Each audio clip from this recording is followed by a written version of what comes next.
Assalamualaikum warahmatullahi wabarakatuh. Hari ini saya dengan partner saya akan mempresentasikan kode yang telah kami buat di minggu-minggu lalu dan di review-review yang sebelumnya. Dan ini adalah kode final. Kami akan menjelaskan kenapa kami memakai, contohnya memakai struct atau memakai array itu apa sebabnya. Dan kami akan menjelaskan di sini juga kami akan menjalankan kodenya secara langsung sebelumnya.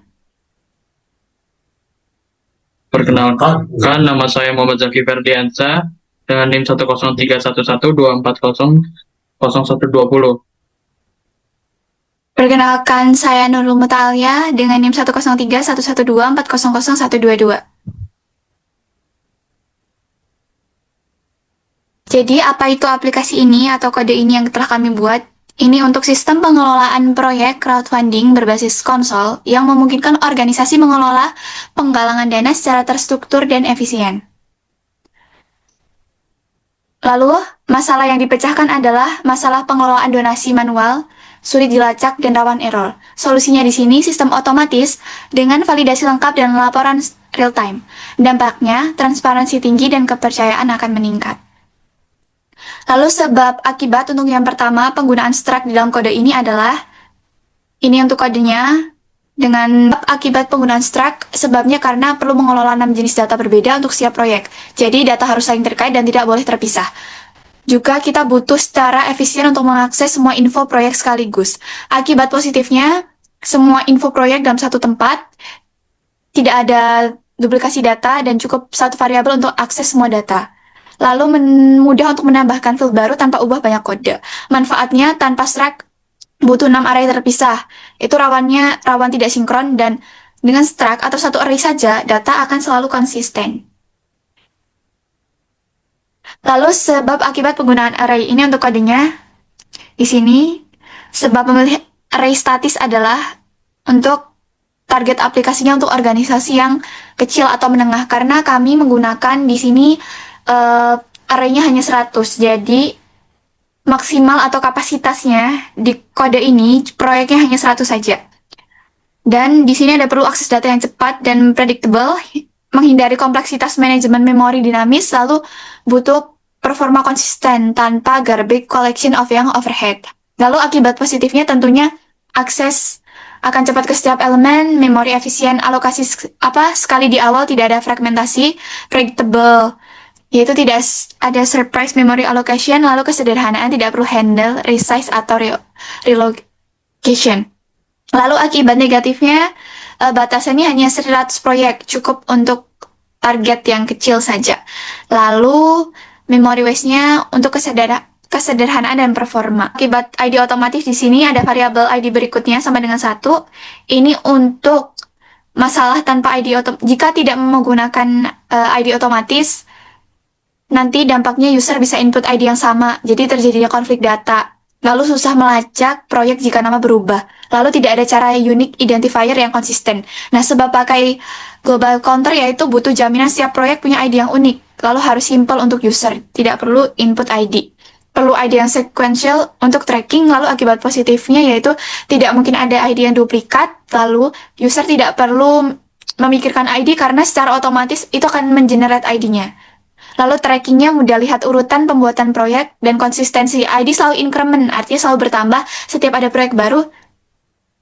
Lalu sistem kategori, mengapa 5 kategori tetap di situ? Sebenarnya tidak ada di soalnya atau di deskripsinya tidak disebutkan untuk kategorinya, tapi di sini kami menggunakan 5 kategori untuk menghindari seperti data-data yang bisa terduplikat dan lebih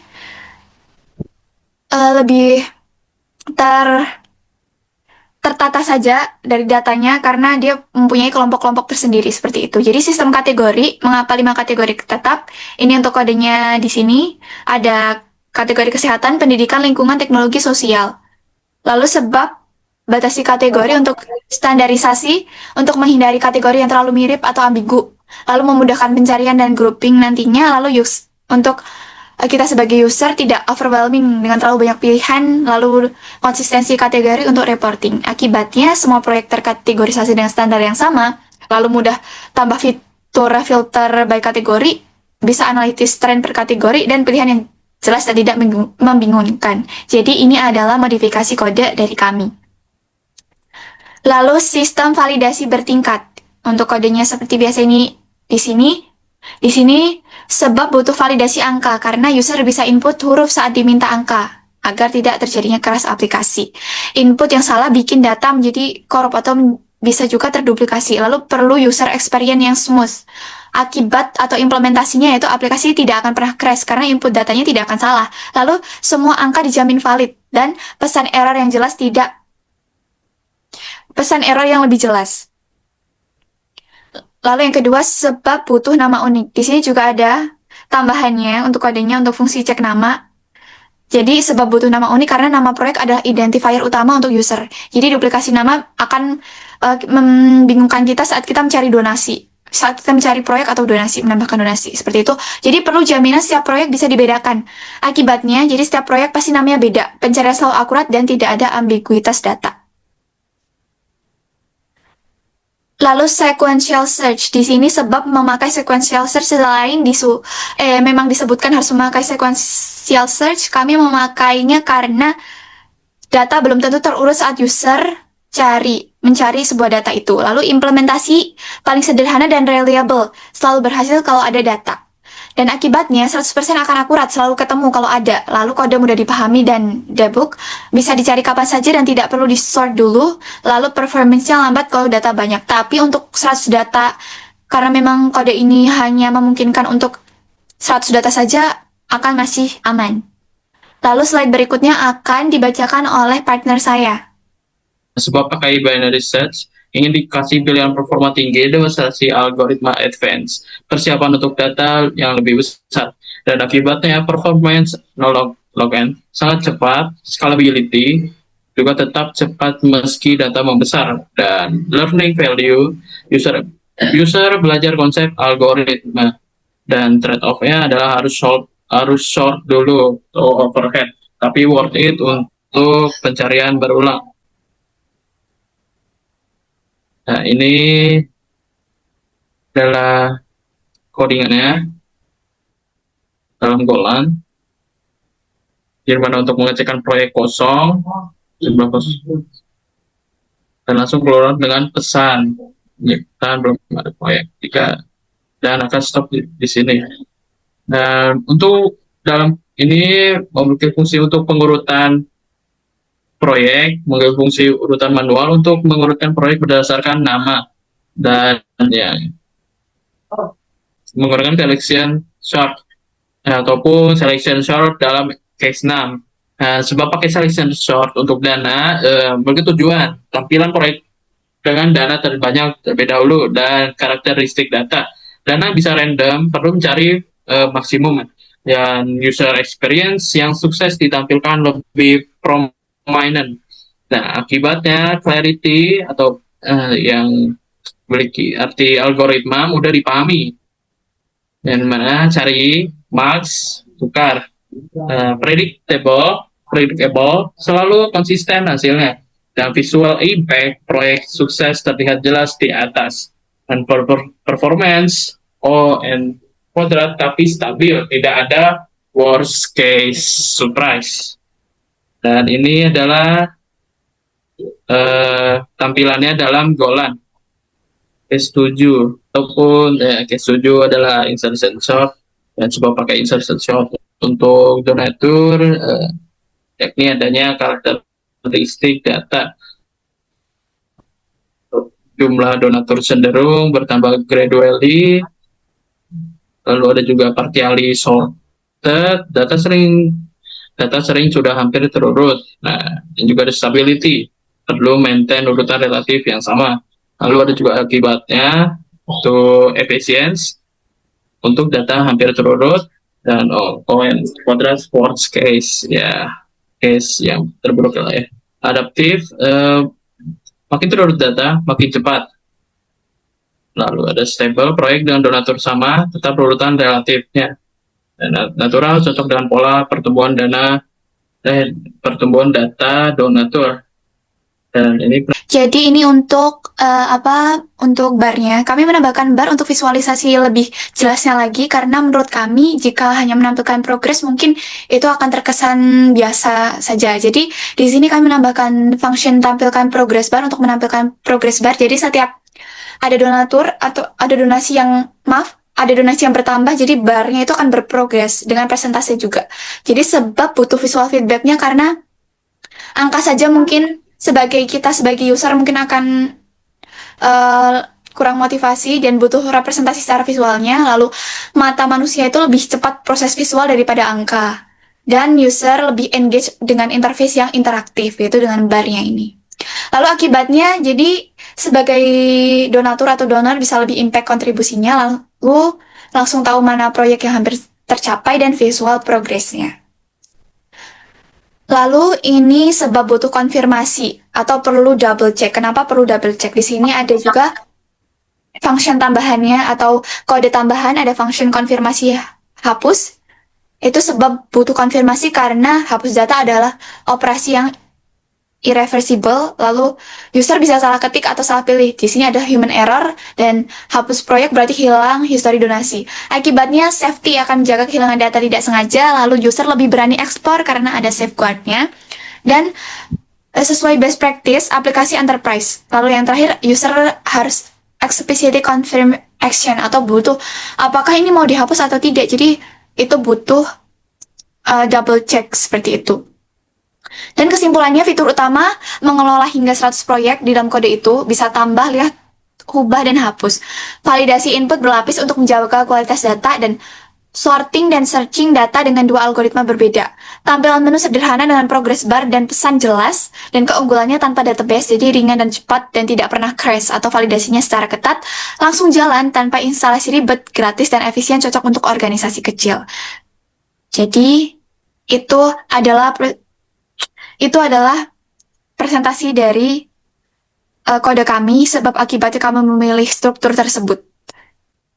Assalamualaikum warahmatullahi wabarakatuh. Perkenalkan, nama saya Nur Mutalia dari kelas S1 IF1202 dengan NIM 103112 lot 00122. Di sini, saya dan partner saya Muhammad Zaki Fardiansa akan mempresentasikan tugas besar algoritma pemrograman itu tentang data crowdfunding sederhana.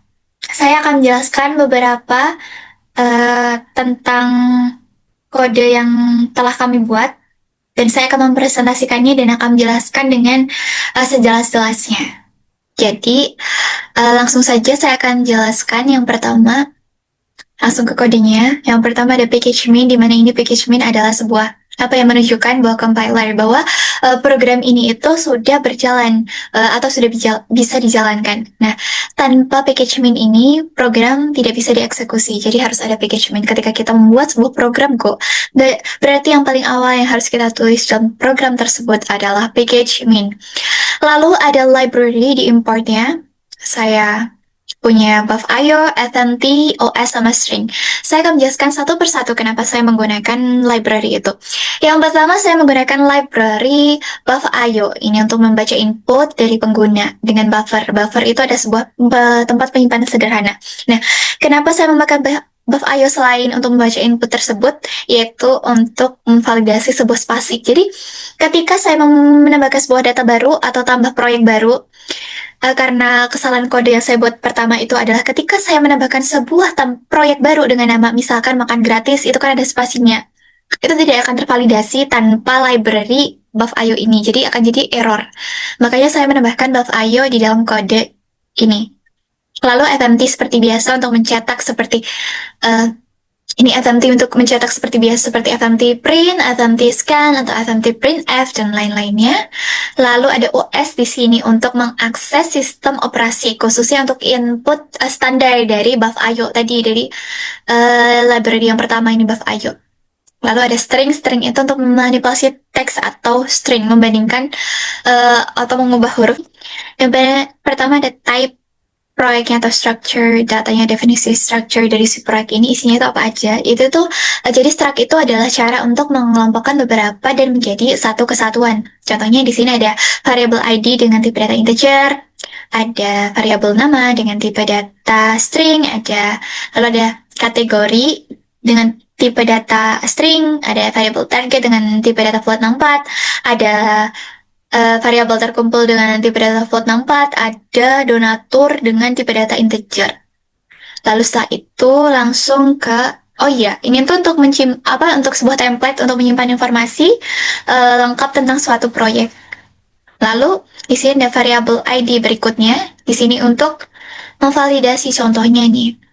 Variabel ID berikutnya sama dengan 1 berarti variabel itu akan diakses dari di mana saja dalam program dan digunakan untuk memberikan nomor unik karena nomor ID unik contohnya kan agar data itu tidak tidak ada yang namanya data akan terduplikat atau sesuatu, kita menambahkan ID unik karena di situ sudah direview oleh Pak Adit sebelumnya disuruh untuk menambahkan ID seperti itu. Jadi kita menambahkan ID di dalam sini. Jadi setiap ini kan dimulai ID berikutnya sama dengan 1 berarti dimulai dari 1. Jadi untuk proyek berikutnya berarti akan tambah 1 terus menerus seperti itu.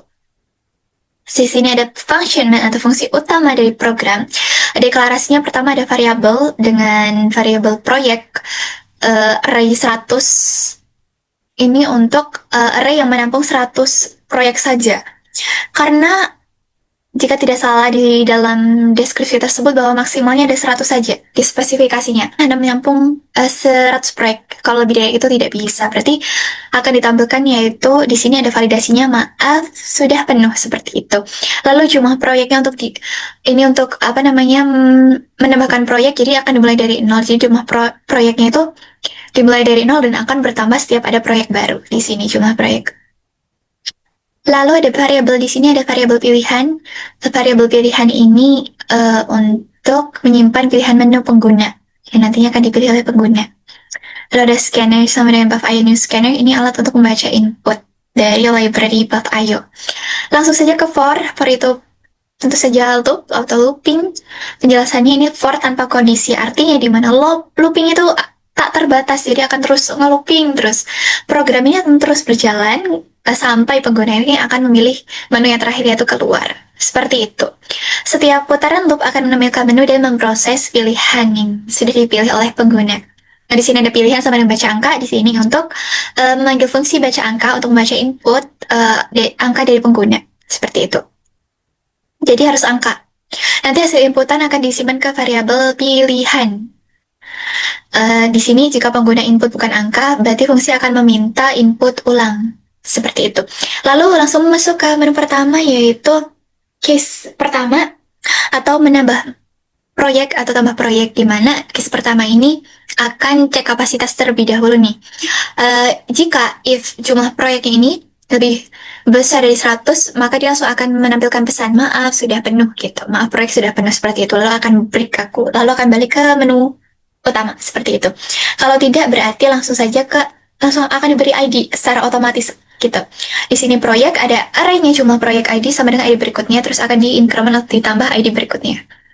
Berarti di sini akan ditambah 1 proyek untuk proyek selanjutnya. Di sini akan diberikan ID lalu akan ditambah 1 setiap ada proyek baru seperti itu. Lalu di sini ada FMT print nama proyeknya, nama proyek yang akan kita berikan. Contohnya nama proyeknya pilih menu pertama. Di sini menu pertamanya adalah tambah proyek 1. Nama proyek misalkan makan gratis. Nih, di sini akan langsung di sini. Kita akan menambahkan nama proyek dulu. Ini nama proyeknya. Dan kita menambahkan nama proyeknya makan gratis. Lalu kita akan di-scan, akan disimpan di variabel nama sini. Akan disimpan di variabel nama dengan tipe data string lalu akan di-scan seperti itu. Lalu mohon maaf tadi ada kesalahan sedikit. Jadi kita tadi sampai di validasi nama unik. Kenapa saya memakai validasi nama unik? Dikarenakan takutnya ya nanti datanya kan akan duplikat kalau tidak saya validasi. Dan di sini ada if cek nama. Jadi ada operatornya, ada operator not. Ini tanda pentung. Di sini langsung cek nama. Akan dicek namanya. Jika nama sudah terpakai, berarti di sini akan langsung ditampilkan pesan nama sudah terpakai. Jadi coba yang lain. Lalu di sini ada ID berikutnya di decrement atau dikurangin. Berarti jika nama sudah ada akan dibatalkan dan dikembalikan ID-nya. Berarti dikurangi 1 karena ID tidak jadi digunakan atau dipakai lalu ke break ke menu utama lagi. Jika tidak ada atau benar, maksudnya belum ada eh, proyek dengan nama tersebut, berarti langsung akan ke validasi ke simpan nama di sini. Jadi ini untuk menyimpan namanya.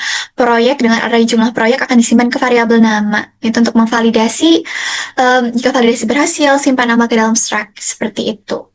Lalu langsung ke pilih kategori. Di sini ada kategori.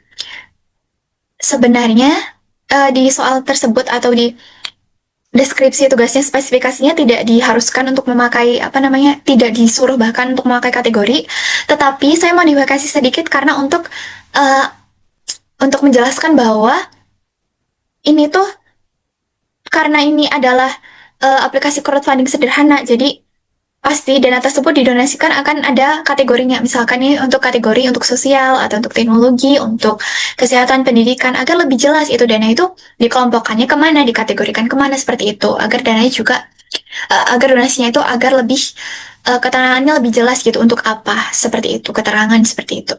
Jadi, saya menambahkan atau memodifikasi kategori di sini. Kategorinya ada, pertama ada kesehatan, pendidikan, lingkungan, teknologi, lalu ada sosial juga. Lalu di sini ini kan kategori, pertama akan ngeprint kategori, berarti langsung aja kita next, ini makan gratis.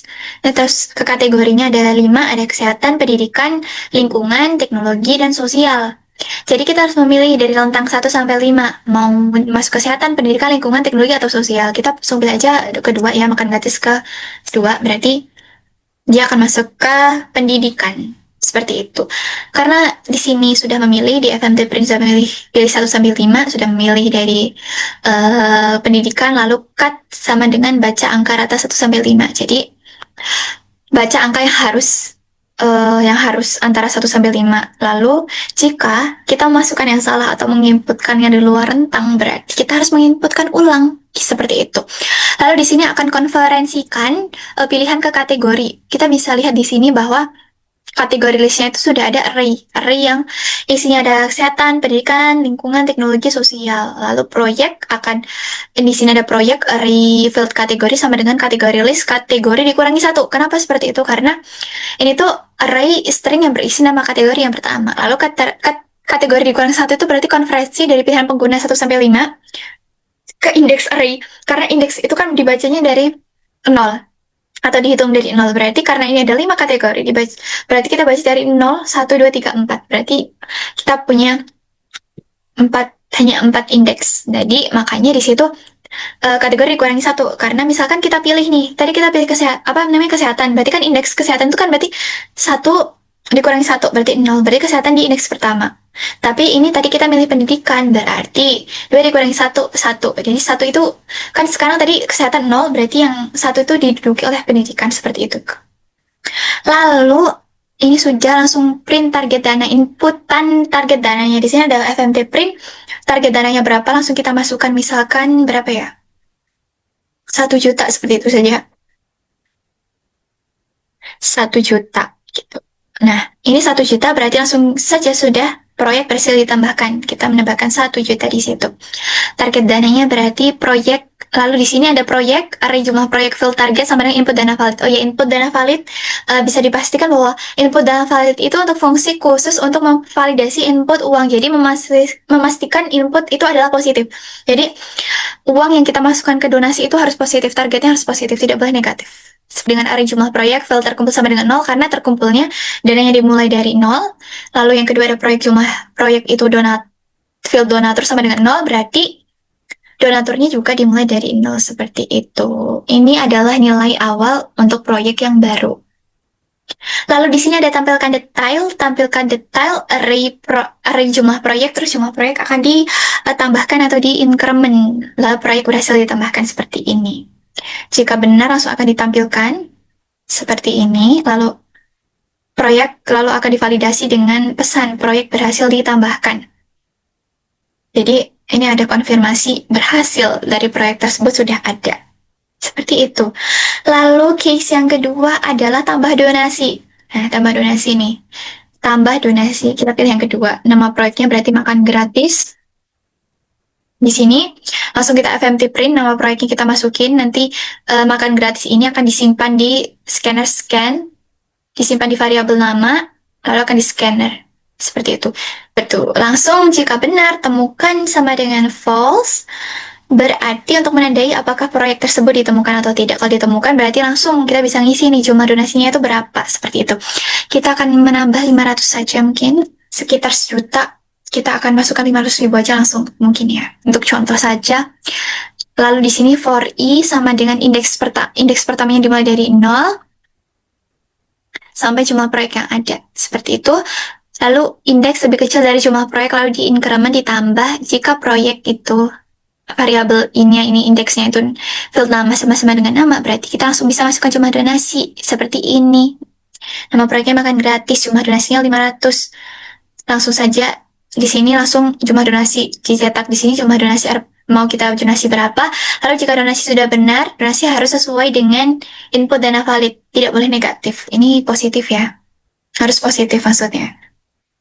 Nah, jika filter kumpul sama dengan donasi, ditambah donasi. Berarti donasinya sudah ditambahkan di sini. Yang tadi kita tambahkan 500.000 di sini. Nah, kalau sudah proyek I, field donatur plus berarti donaturnya ditambah 1 atau 1 donatur sudah masuk di sini. Donaturnya berarti 1 orang, seperti itu. Lalu FMT print, kalau sudah benar berarti akan keluar di sini donasi berhasil, terima kasih atas donasimu. Lalu akan ditampilkan detail proyeknya. Ini detail untuk proyeknya di sini. Lalu sudah jika ditemukan sama dengan true lalu akan break. Tapi jika sebuah proyek itu tidak ada, berarti dia akan langsung di sini. Akan langsung dieksekusi di sini. Proyeknya ternyata tidak ditemukan, berarti if tidak ditemukannya proyek, berarti langsung dia akan mengirim pesan proyek tidak ditemukan, silahkan tambah proyek terlebih dahulu, seperti itu. Lalu kita langsung saja ke case 3.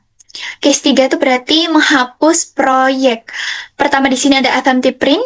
Langsung saja kita coba 3. Proyek yang dihapus, makan gratis berarti. Nah, makan gratis di sini. Nah, nanti nama proyek yang dihapus. Contohnya tadi ada 1 data yaitu makan gratis. Langsung di-scan di sini. Dimasukkan ke dalam variabel nama. Lalu dihapus sama dengan false. Dihapus sama dengan false ini berarti untuk tracking apakah ada yang dihapus atau tidak, seperti itu. Langsung ke konfirmasi penghapusan di looping ini for indeks itu dimulai dari 0, i lebih kecil dari jumlah proyek, i di increment atau i++, langsung ke if proyek, variabel i-nya, array variabel i, field namanya sama-sama dengan nama, jika, ini ada double checking, jadi jika konfirmasi hapus namanya sudah benar, maka langsung ke sini. Ke for j, itu double checking itu untuk apakah benar-benar mau dihapus gitu datanya. Lalu ke sini for j sama dengan i di sini untuk menghapus elemen-elemen yang dihapus. Jadi ini itu array shifting, menggeser elemen-elemen setelah ada elemen yang dihapus seperti itu. Di sini j kan, j sama dengan i. J lebih kecil dari jumlah proyek, dikurangi 1. J plus misalkan ini secara apa ya, visualisasinya secara saya menggunakan contoh A, B, C, D. Kan ada A, B, C, D. Saya mau ingin menghapus B, berarti otomatis akan digeser kan di situ. Jadi ini untuk menggesernya, berarti ketika saya punya A, B, C, D, saya menghapus B, berarti saya hanya mempunyai A, C, D gitu. Jadi digeser seperti itu. Copy elemen ke berikut ke posisi yang sekarang seperti itu. Terus ini ada kalau jumlah proyek min berarti di situ adalah dikurangi karena nanti ada 1 proyek yang hilang. Misalkan ada data 3, berarti kan proyek 1 hilang seperti itu. 1 proyek hilang berarti masih ada 2. Jika tidak jadi berarti else ini. Kita langsung masuk ke else berarti hapus proyek dibatalkan. Kalau dihapus sudah benar berarti langsung ke break ke menu utama lagi. Lalu ada handlingnya lagi. Jika tidak ditemukan proyeknya berarti langsung ke sini. If tanda pentung seperti biasa untuk operator not, kebalikannya dihapus. FMT print berarti proyek tidak ditemukan. Seperti itu. Lalu untuk case 4 itu pencarian secara sequential atau sequential search. Ini ada sequential search itu adalah pencarian satu persatu dari awal. Mulai dari indeks 0 dibandingkan 1 per 1. Jika ketemu nanti akan ditampilkan detailnya di sini.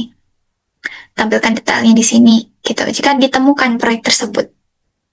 Ditemukan sama dengan true. Jadi sequential search itu membandingkan satu dari persatu datanya seperti itu. Ketika nanti di sini FMT print-nya nama proyek mencari misalkan mencari makan gratis seperti itu. berarti langsung di scan, nanti langsung dimasukkan ke variabel nama, langsung kalau ditemukan berarti sama dengan false, langsung ke perulangannya for i sama indeksnya dimulai dari 0, karena indeks itu pasti akan dimulai dari 0, seperti itu. Datanya berapa, nanti masukkan i lebih kecil dari jumlah proyek, akan di increment seperti biasa ditambah, lalu ke sini if proyek dengan array i-nya, dengan variabel i, field nama sama-sama dengan nama, kalau memang dicari benar, berarti dia langsung akan menampilkan detail proyeknya. Lalu seperti ditampilkan detailnya, langsung masuk ke ditemukan true. Kalau sudah berarti break akan kembali ke menu awal, seperti itu. Kalau sudah tercari datanya. Lalu jika tidak, kami punya handling juga di sini if operator not atau tidak ditemukannya proyek tersebut, berarti langsung akan memberi pesan proyek tidak ditemukan.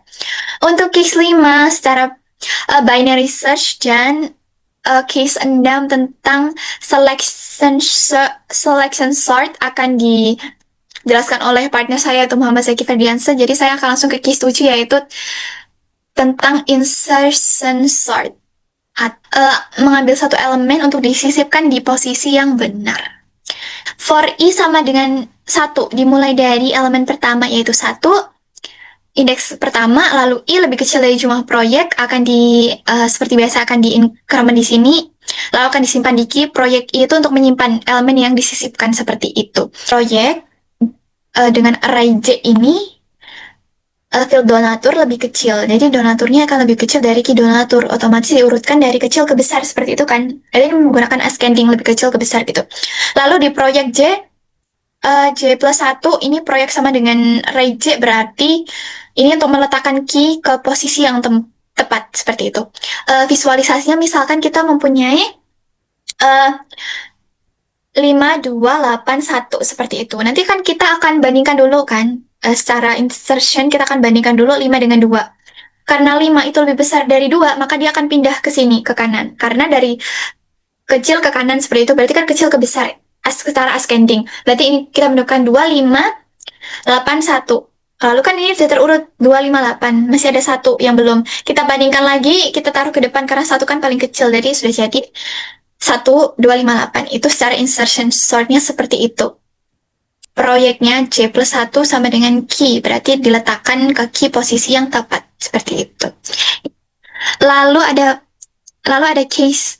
Oh, sebentar, kalau proyek sudah diurutkan berdasarkan donatur, berarti di sini ada perulangan lagi untuk menyimpan proyeknya. Untuk menampilkan lebih detailnya lagi, jika indeks sama dengan 0, dimulai dari 0, dan i lebih kecil dari jumlah proyek, makanya nanti dari sini, dari secara diurutkan secara insertion, berarti langsung akan ditampilkan jika proyeknya terdapat di situ. Akan ditampilkan secara detailnya. Untuk case 8 berarti untuk menampilkan semua proyek yang terdaftar di situ. Nanti kita menambahkan apapun proyek berarti akan ditampilkan di sini. Tapi jika proyeknya belum ada, karena ini tidak memakai data dummy, ini harus masukkan secara secara manual. Jadi setiap ini di close, datanya akan menghilang seperti itu. Jika jumlah proyek sama dengan 0, berarti langsung akan menyimpan pesan di sini. Ternyata belum ada proyek yang terdaftar karena ya belum dimasukkan proyeknya tersebut. Tapi jika sudah, berarti dia langsung ke else, langsung ke perulangan. Lalu ke for i sama dengan 0, bahkan indeks lebih kecil dari jumlah proyek, i++ akan menampilkan detail proyeknya. Jadi akan tampilkan seluruh proyek yang terdaftar seperti itu. Untuk case 9 berarti target. Untuk proyek mana saja yang sudah mencapai target seperti itu. Di sini jika ada sama dengan false, berarti proyek sudah capai target. Jika proyeknya langsung keluar gitu targetnya, berarti proyek sudah capai target. Masuk ke perulangan dulu. Indeksnya dimulai dari 0, i lebih kecil dari jumlah proyek, lalu di increment plus plus. If proyek array filter kumpul lebih besar dari proyek dengan targetnya, berarti yang terkumpul itu lebih besar dari target. Misalkan 1 juta. Misalkan targetnya pertama 1 juta gitu kan. Lalu kita ternyata sudah mendonasikan 1.500.000, berarti itu sudah ada proyek yang tercapai seperti itu. Atau enggak, sama dengan berarti kalau sudah dana targetnya 1 juta, terkumpul 1 juta, berarti langsung saja di sini langsung proyek sudah tercapai. Langsung menampilkan detail proyeknya. Lalu print proyek ada sama dengan true. Jika tidak ada proyek yang tercapai atau belum ada proyek yang tercapai, berarti dia akan seperti biasa akan masuk ke if. Ini operator no atau kebalikannya tidak ada, berarti langsung akan ngeprint di sini belum ada proyek yang capai targetnya. Lalu case terakhir yaitu case 0 untuk menampilkan terima kasih sudah memakai aplikasi ini jika kalian atau sebagai pengguna sudah selesai menggunakan aplikasi ini. Langsung kita pencet ke case 0 saja, berarti selesai gitu. Langsung akan menampilkan terima kasih sudah memakai aplikasi ini. Dan disinilah looping di atas terhentikan, seperti itu. Lalu defaultnya karena ini pakai sweet case, pasti ada default. Di sini jika tidak ada menu yang dipilih atau menu keluar dari 1 sampai 9 lalu ke 0, berarti langsung akan tercetak pilihan tidak valid. Coba lagi seperti itu. Itu untuk penjelasannya dari atas ke bawah. Mungkin ada yang belum dijelaskan, yaitu tentang binary search, selection, sort, terus tentang detail tambahan di sini. Ini untuk detail tambahan di sini belum dijelaskan. Itu nanti akan dijelaskan oleh partner saya Muhammad Zaki Ferdiansa secara lebih jelasnya dan juga akan di-run oleh. Sekian dari saya dan saya memohon maaf jika saya banyak salah kata yang baik disengaja maupun tidak. Wassalamualaikum warahmatullahi wabarakatuh. Oke. Di yang dijelaskan sebelumnya, kita bisa membuat ataupun nambah proyek, tambah donasi, hapus proyek, cari proyek. Kita akan mencoba yang pertama. Satu, nama proyeknya apa? Candi aja ya. Jadi, hubungan, target dananya berapa? 5 juta aja. Kan muncul di atasnya. Tuh ini, dan belum ada dana terkumpul karena kita belum menambahkan donasinya. Lalu kita mau tambah donasi ke nama proyek yang sebelumnya dibuat. Candi, kita isi sejumlah 500.000 saja. Tadi 50 juta bukan 5 juta.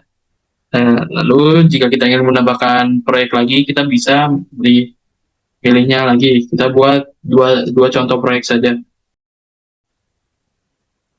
Pilih kategorinya dengan dana 1.000 aja.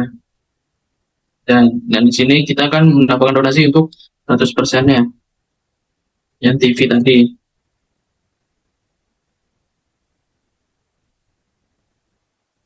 Capai.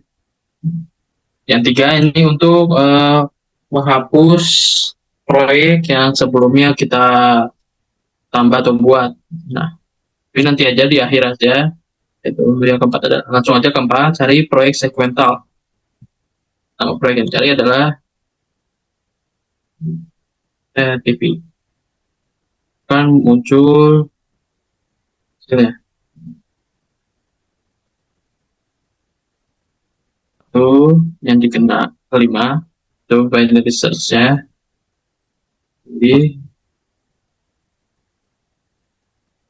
ganti. Nah, case ID-nya juga ada. Ya, nggak ada yang berubah karena kita juga donasi cuma ya 10% ya. Lalu kita urutkan dana. Nah, dana terurut dari kecil dan ke terbesar. Kita yang diurutkan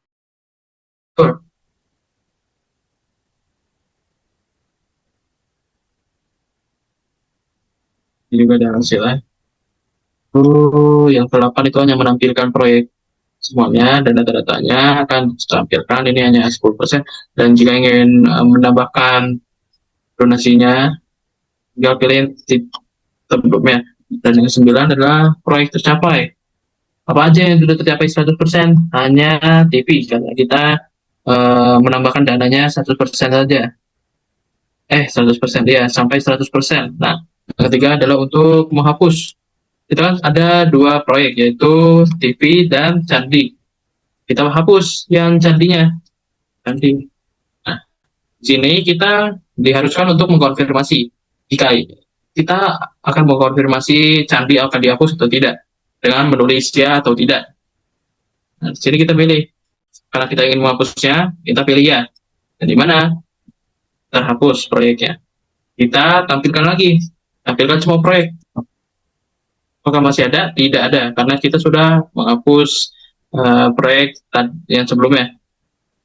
Lalu kita pilih 0 untuk keluar dari outputnya atau layanan crowdfunding yang kita buat. Sekian. Terima kasih.